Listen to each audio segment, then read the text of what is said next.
kaliya faham waxa laga rabo ee lagu hortaagan yahay siyaasadda ku aadan baaxad duleedka badka dhulka Soomaalidu ay degto geopolitics dad isku jinsi ah isku diin ah isku af ah oo isku dhaqan ah oo waliba kala guursada xidida isna qaraabaysto oo hal qoys isku ah markay haystaan dhul bari iyo badba leh oo aad u baaxad weyn waxay yeeshaan cadow ka dagaalama in dadkaasi midoobo cadowgaas waxaa ka kow ah dawladaha iyagu leh dhul aad u yar sida masalan Imaaraadka iyo Qatar waxa gasha dadyowga dhulkaas degan cabsi mustaqbalka waayo dadka Soomaalidu dhulka ay degaan marka loo eego baaxadiisa waxa uu leeyahay 1,515,000 oo kiiloomitir oo laba jibaar ah wuxuu dunida xagga weynaanta ka gali karaa haddii uu dal noqdo wadanka 27aad ee adduunka ugu weyn qaaradda Afrikana waxa uu ka noqon karaa dawladda tobnaad ee Afrika ugu weyn waxaa cajiib ah sagaalka dawladood ee Afrika ku yaal kuwaasoo ka weyn dhulka Soomaalidu degto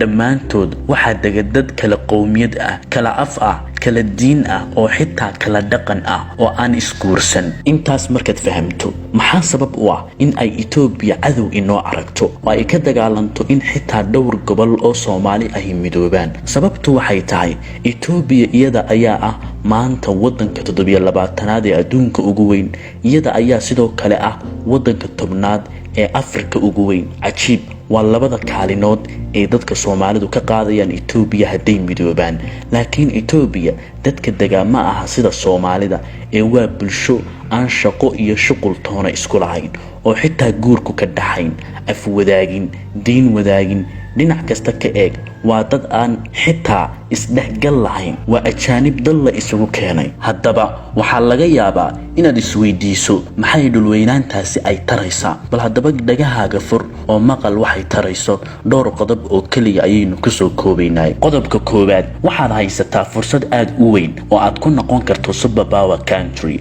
dal leh awood quwadeed oo laga dambeeyo taas waa arin u baahan kaliya in la helo madax aragti leh oo fursadan fahamsan waayo waad haysataa awoodii qarsooneed ee superpower potential aad ku noqon lahayd adiga ma ogid laakiin iyaga oo ah dalalka shisheeye ee danaha gaarka ah leh ayuunbaa og dawladaha waaweyn ee adduunku taas waa ay og yihiin waanay hor istaagayaan intii ay awoodaan in dad sida isugu mid ah dhinac kasta ay ku ballaadhaan oo ay ku dhalaan dhul intaas la eg dadka Soomaalidu waa qowmiyadda lixaad ee adduunka ugu dhalida badan dumarkooda ayaa ah kuwo adkaysi u leh dhalitaanka waana dad hiddo ahaan dun adag leh caqli badan baraarug leh shaqo badan fakar badan hal abuur leh waxa intaas dheer waa dad dhaadheer oo aad u qurux badan waa dad duuduuban oo radyahan ah waxa taas u sii dheer waa dad dagaalyahan ah waxa laga yaabaa inaad isdhaxdo sidaas ma ahay sidee wax u jiraan sax dadka Soomaalida waa la kala dilay waa la handilay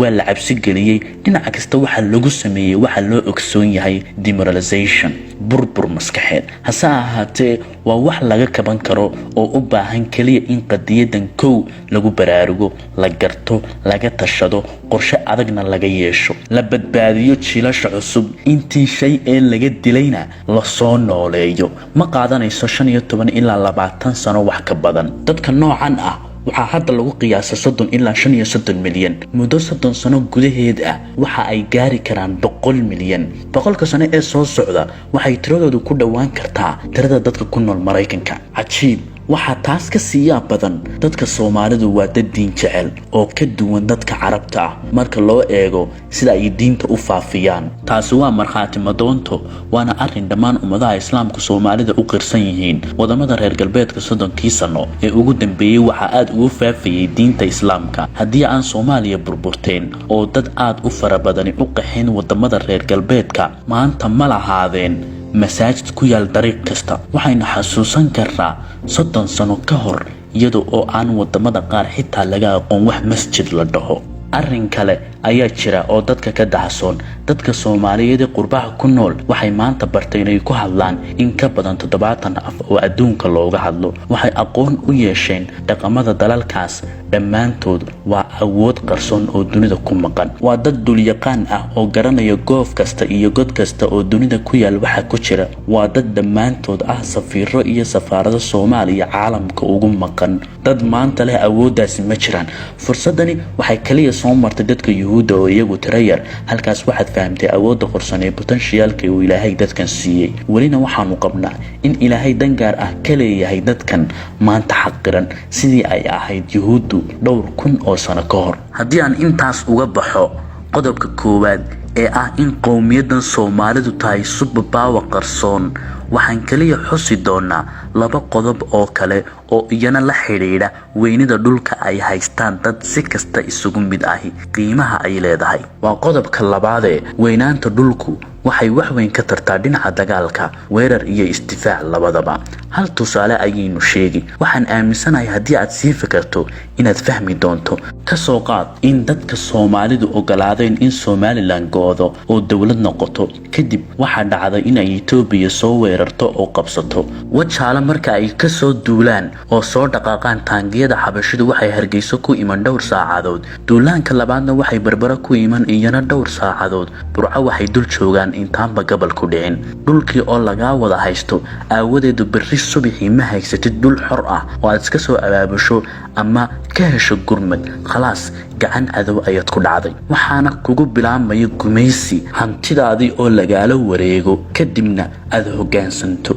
laakiin hadda waxaad gurmad iyo abaabul ka helaysaa Caloole ilaa Kismaayo oo raacraacaysu daba socda. dawladda soo duushay ma yeelan karto awood ay nabad ugu fadhido. waxaa intaas dheer dadka ay qabsatay gumaysi ma qaybiyaan oo waxay aadi oo iska soo abaabulayaan dhulkooda kale ee xorta ah. qodobka saddexaad waa khayraadka dhulka ku duugan ee aan wax dhammayn karaa jirin. maalinta uu bilaamo hadday dahab tahay, hadday macaadin kale oo qaaliya tahay, hadday gaas tahay iyo hadday shidaal tahay. intan haynoo joogto xoolaha nool geela keliya ayaa kor u dhaafaya 23 milyan. ariga warkiisa daa. xoolaha kaba kaalay laba webi dhulbeereed aan inin lagu ridi tan iyo yowma khalaqa samaawaati wal ardi waa dhul diin oo aan wali curan. dhulka ka kaalay badda dheer maxaa jiifa. intaas ayaan ku soo koobaynaa, waanan wadi doonaa bahda xaq cad haddaan nahay. muuqaaladan oo kale nagu biiri aragtidaada si dadkeenu u baraarugo oo ilaah nimcada uu siiyey ay u arkaan.